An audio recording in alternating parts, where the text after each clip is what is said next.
Ambassador साहब, आपसे अगर बात का आगाज़ करें, because you lived for quite some while in Iran also, आप ईरान की तरफ से कैसे समझते हैं कि इन मुज़ाकरात को किस तरह से और कितना पॉजिटिविटी के साथ लिया जा रहा है? और ये जो उनका मुतालबा है कि इजराइल फर्स्ट नहीं होना चाहिए, क्या इस मुतालबे के हवाले से ईरानियन जो डेलीगेशन है वो पुरुमीद रहे, उनको उम्मीद रखनी चाहिए? पहले तो मैं पाकिस्तान को और पाकिस्तान की लीडरशिप को मुबारकबाद देना चाहता हूँ कि इतने अहम मुज़ाकरात अमेरिका और ईरान के दरमियान, जिससे खित्ते का अमन और आलमी जो है एक लिहाज से अमन और जो है मुआशी तरक्की या मुआशी वेलबींग, इकनॉमिक वेलबींग उसका तल्लक है, वो मुज़ाकरात इस्लामाबाद में जारी हो रहे हैं, शुरू होने वाले हैं और बल्कि हो ही गए हैं। जैसे आपने बताया कि दोनों डेलीगेशन की अलग मीटिंग्स प्राइम मिनिस्टर साहब से हो गई हैं, लेकिन बहरहाल अभी मुज़ाकरात का अमल आगे चलेगा। तो जहाँ तक ईरान की जो डिमांड्स हैं, ईरान ने कह दिया है कि वो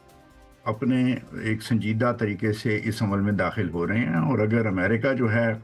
भी संजीदा है तो इनके दरमियान जो मामलात हैं, जो मसाइल हैं, उनका हल निकाला जा सकता है। वो मुज़ाकरात के मसाइल क्या हैं? ईरान की तरफ से सबसे बड़े जो चीज़ है वो चाहते हैं कि जो सीज़ फायर हो, ये खाली सीज़ फायर ना हो, there should be lasting peace, एक देर पा अमन हो ईरान और अमेरिका के दरमियान। ये मेरे ख्याल में उनकी सबसे बड़ी डिमांड तो ये है। दूसरा, वो तैयार हैं ईरान अमेरिका के साथ कि न्यूक्लियर इशू पे एक अपना इसको कोई इसका हल निकाला जाए, लेकिन अमेरिका की डिमांड है जो ट्रम्प साहब ने अभी दोहराई है कि ईरान के पास न्यूक्लियर वेपन्स नहीं होने चाहिए। तो ईरान काफ़ी अर्से से कहता आ रहा है कि हमारे तो रहबर साहब का फतवा है कि न्यूक्लियर वेपन्स जो हैं वो अन इस्लामिक हैं, तो हमारा कोई इरादा न्यूक्लियर वेपन्स बनाने का नहीं है। और 2015 में भी इस इशू पे एक एग्रीमेंट दोनों के दरमियान और दूसरी पावर्स के दरमियान साइन किया गया था, फिर उससे अमेरिका ने विड्रॉ किया। बहरहाल कहने का मकसद ये है कि ये इशू ऐसा है जो है तो पेचीदा, लेकिन इसका हल निकाला जा सकता है। तीसरी जो चीज़ है वो है straight of Hormuz. Straight of Hormuz के ऊपर ईरान का एक नुक्ता नज़र है, उनका ख्याल है, उनकी पोजीशन है कि ईरान का वहाँ पे अमल दखल होना चाहिए, उसके कंट्रोल में होना चाहिए। साफ ज़ाहिर है जो दूसरे खित्ते के मालिक हैं और अमेरिका की पोजीशन और है, तो इसके ऊपर भी एक स्ट्रेट ऑफ हुर्मुज़ की मैनेजमेंट की रजीम बनाने के ऊपर भी बातचीत यहाँ होगी। तीसरी जो चीज़ है जो मैं कहना चाहूँगा वो ये है कि लेबनान में जो इस वक्त एक मेक और ब्रेक तो नहीं, लेकिन बहरहाल बहुत एक सीरियस इशू है। ईरान चाहता है कि जैसे तय पाया था इस मुज़ाकरात के शुरू होने से पहले तय पाया था कि लेबनान में भी सीज़ फायर होगा, तो वो अमेरिका ने कहा कि वो तो मिसअंडरस्टैंडिंग थी, लेकिन लगता है कि वो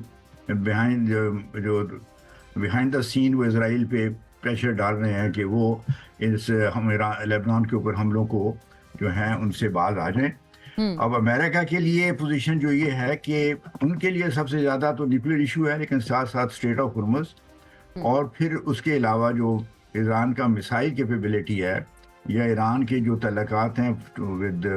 मुख्तलिफ जो रीजनल उनकी ग्रुप्स हैं जिनके साथ उनकी हैं, जैसे हिजबुल्लाह है या हमास है या हुटीज़ हैं, उनके साथ तल्लकात की क्या नौयत होगी आइंदा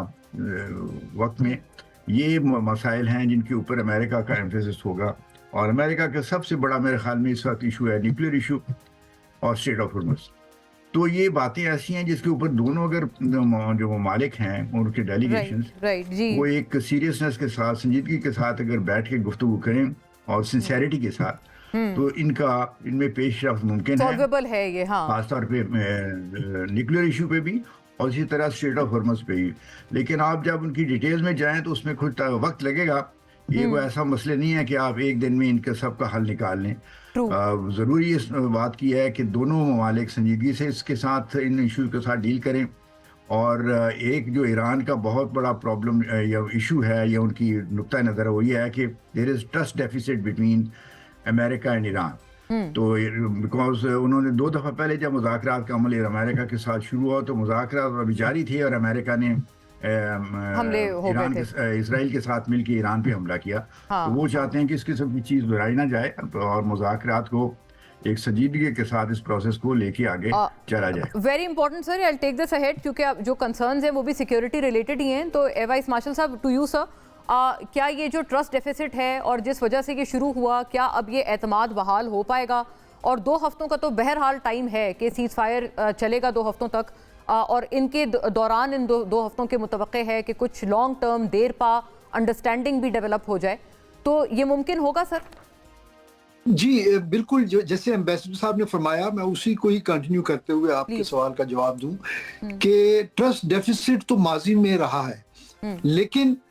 अब कुछ ऐसी कॉन्फिडेंस बिल्डिंग मेयर्स या अश्योरेंसेस हुई जिसमें पाकिस्तान ने दोनों अतराफ अपना एक प्रोएक्टिव डिप्लोमेसी दिखाई। तो उसके नतीजे में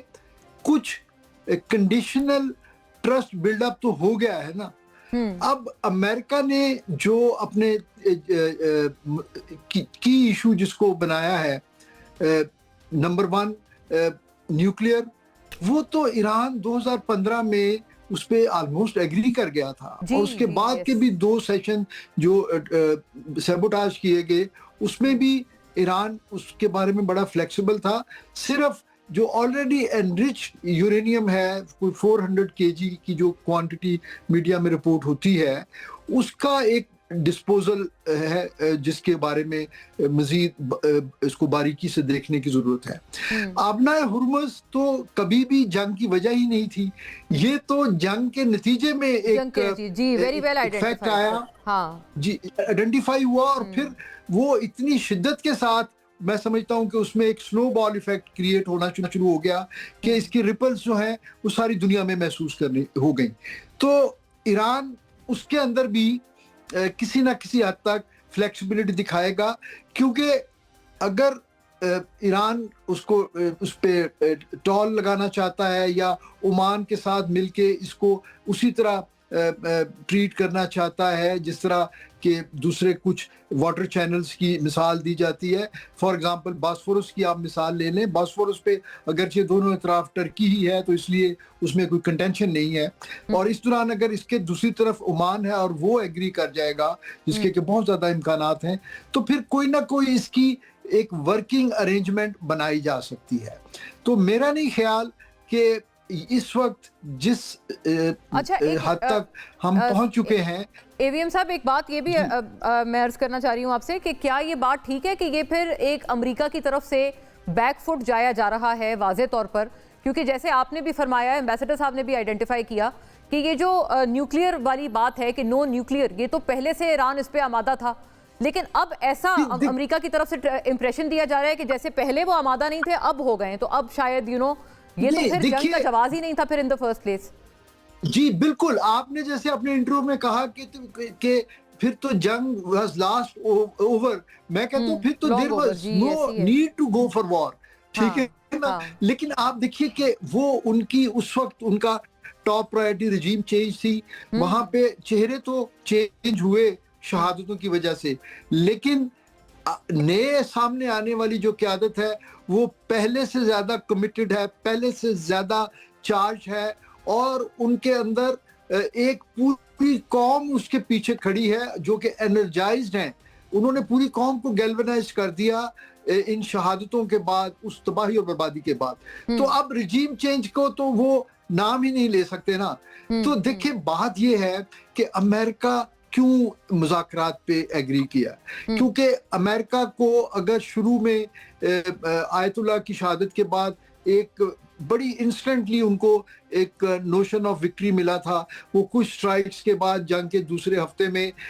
बाहर निकल आते तो दुनिया इतनी तबाही से बच जाती, बिलखुसूस ईरान और जो एडजॉइनिंग मुल्क हैं। लेकिन वो परसू करते रहे क्योंकि उनका दरपर्दा मकसद जो इजराइल का था, जिसने ये सारी प्ले बुक तैयार की और ईरान को आमादा किया, अमेरिका को आमादा किया कि वो ईरान में तबाही फैलाने में उनका साथ दें, बल्कि लीड रोल इख्तियार करें, तो उसमें तो वो कामयाबियां उनको नहीं हुई। तो अमेरिका को तो अब अपनी फेस सेविंग चाहिए, और उनकी फेस सेविंग में वो किसी भी चीज में अपना नोशन ऑफ विक्ट्री बिल्ड कर सकते हैं। मैं छोटा सा कमेंट ये दूंगा हाँ, आप ये देखिए कि अभी रिसेंटली